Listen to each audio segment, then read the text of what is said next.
Solo levelling episode 10 തുടങ്ങുമ്പോൾ ജിൻവുവും ജൂഹിയും ഒരു പാർക്കിന്റെ സൈഡിൽ കൂടെ നടക്കുകയാണ്. അവൾ റിട്ടയർ ചെയ്ത് പാരൻസിന്റെ കൂടെ താമസിക്കാൻ പോകുന്നു എന്നാണ് പറയുന്നത്. ജിൻവു എപ്പോഴെങ്കിലും ആ സ്ഥലത്തേക്ക് പോവുകയാണെങ്കിൽ അവളെ അറിയിക്കണം എന്നും പറയുന്നുണ്ട്. അതവൻ സമ്മതിക്കുന്നുണ്ട്. അതും പറഞ്ഞ് അവൾ പോകുന്നു. അപ്പോഴാണ് ചെറിയൊരു ഫ്ലാഷ് ബാക്ക് കാണിക്കുന്നത്. കഴിഞ്ഞ എപ്പിസോഡിലെ റെയ്ഡിന് ശേഷം എയർ റാങ്ക് ഹണ്ടർ ജിൻവുവിനോട് ഒരു കാര്യം പറഞ്ഞിട്ടുണ്ടായിരുന്നു. എസ് റാങ്ക് ഹണ്ടറായ ഡോങ് സു നിന്നെയും ജിൻഹോനെയും ടാർഗറ്റ് ചെയ്യുന്നുണ്ട്. അവന്റെ ബ്രദറിനെ കൊന്നത് നിങ്ങളാണെന്നാണ് അവന്റെ സംശയം. അതിന് അങ്ങനെ അല്ലെങ്കിൽ പോലും അവൻ നിങ്ങളെ വെറുതെ വിടില്ല. ജീവൻ വേണമെങ്കിൽ രാജ്യം വിട്ടു പോകാനാണ് ജിൻവുവിനോട് പറയുന്നത്. കാരണം എസ് റാങ്ക് ഹണ്ടേഴ്സ് അത്രത്തോളം പവർഫുൾ ആണ്. അവർ ആരെങ്കിലും കൊന്നാൽ പോലും നിയമപരമായിട്ട് അവരെ ഒന്നും ചെയ്യാൻ പറ്റില്ല. അതും കൂടി കേൾക്കുമ്പോൾ ജിൻവു തീരുമാനിക്കും ഇനിയും ഒരുപാട് സ്ട്രോങ് ആവേണ്ടതായിട്ടുണ്ട്, അല്ലെങ്കിൽ അവന് ജീവിക്കാൻ പറ്റില്ല. ഇപ്പോഴത്തെ അവസ്ഥയിൽ അവൻ ബി റാങ്കിനും എ റാങ്കിനും ഇടയിലുള്ള ഒരു പവർ ലെവലിലാണ് നിൽക്കുന്നത്. അതിനുശേഷം ജിൻഹോ റിക്രൂട്ട് ചെയ്ത ആൾക്കാരെ കാണിക്കുന്നുണ്ട്. ഇവർ രണ്ടുപേര് മാത്രമാണ് ഡഞ്ചന്റെ ഉള്ളിൽ പോകാൻ പ്ലാൻ ചെയ്തിട്ടുള്ളത്. അതുകൊണ്ട് തന്നെ വീക്ക് ആയിട്ടുള്ള എക്സ്പീരിയൻസ് ഇല്ലാത്ത ആൾക്കാരെയാണ് റിക്രൂട്ട് ചെയ്തിരിക്കുന്നത്. അക്കൂട്ടത്തിൽ ജിൻവുവിന്റെ അനിയത്തിയുടെ കൂട്ടുകാരിയും വന്നിട്ടുണ്ട്. പക്ഷെ ഇവർക്ക് തമ്മിൽ പരിചയമില്ല. പുതിയ ആൾക്കാരെല്ലാം ജിൻവുവിനെയും ജിൻഹോനെയും ആദ്യം ഡൗട്ട് ചെയ്യുന്നുണ്ട്. രണ്ടുപേര് മാത്രമായിട്ട് എങ്ങനെയാണ് ഒരു ഡഞ്ചൻ ക്ലിയർ ചെയ്യുന്നത്? പക്ഷെ അവർ പെട്ടെന്ന് തന്നെ ഓരോ ഡഞ്ചനും ക്ലിയർ ചെയ്യുന്നു. എന്നിട്ട് അടുത്ത ഡഞ്ചനിലേക്ക് പോകുന്നു. ഓരോ ഡഞ്ചൻ ക്ലിയർ ചെയ്യുന്തോറും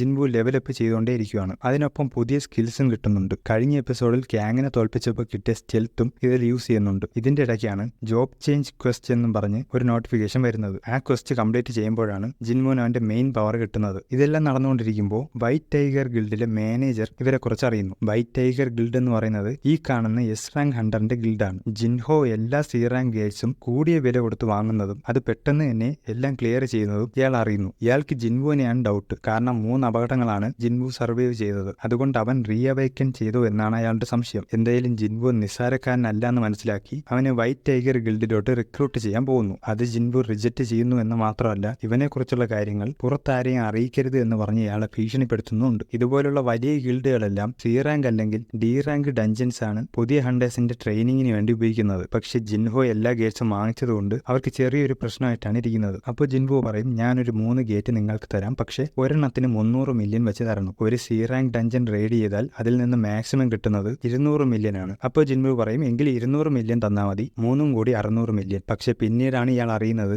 വേറെ ഒരുപാട് ഫ്രീ ആയിട്ടുള്ള സി റാങ്ക് ഗേറ്റ്സ് ഉണ്ടായിരുന്നു. അതറിയാതെയാണ് കൂടിയ വിലയ്ക്ക് ജിൻവുവിന്റെ ഗേറ്റ് വാങ്ങിച്ചത്. അവസാനം ജിൻവു ജോബ് ചേഞ്ച് ക്വസ്റ്റിന് വേണ്ടി പോകുന്നത് കാണിച്ചാണ് എപ്പിസോഡ് തീരുന്നത്. കഴിഞ്ഞ എപ്പിസോഡിൽ നല്ല ആക്ഷൻ സീക്വൻസുകളെല്ലാം ഉണ്ടായിരുന്നു. പക്ഷെ ഈ എപ്പിസോഡ് കുറച്ച് സ്ലോ ആയിട്ടാണ് പോയത്. അടുത്ത എപ്പിസോഡിൽ വീണ്ടും ആക്ഷൻ ആയിരിക്കും. എന്തായാലും കൊള്ളാം. ഇനി 2 എപ്പിസോഡും കൂടിയേ ഉള്ളൂ. ജോബ് ചേഞ്ച് ക്വസ്റ്റ് തീരുന്നിടത്ത് വെച്ചായിരിക്കും ഈ സീസൺ അവസാനിക്കുന്നത്. അതൊരു കിടിലൻ മൊമെന്റ് ആണ്. അതിനുശേഷമാണ് സ്റ്റോറിയൊക്കെ വേറെ ലെവലിലോട്ട് പോകുന്നത്. എന്തായാലും വീഡിയോ ഇഷ്ടപ്പെട്ടെങ്കിൽ ലൈക്ക് ചെയ്യാൻ മറക്കണ്ട. പിന്നെ ഇതുപോലുള്ള കൂടുതൽ വീഡിയോസിന് വേണ്ടി ചാനൽ കൂടി സബ്സ്ക്രൈബ് ചെയ്യുക.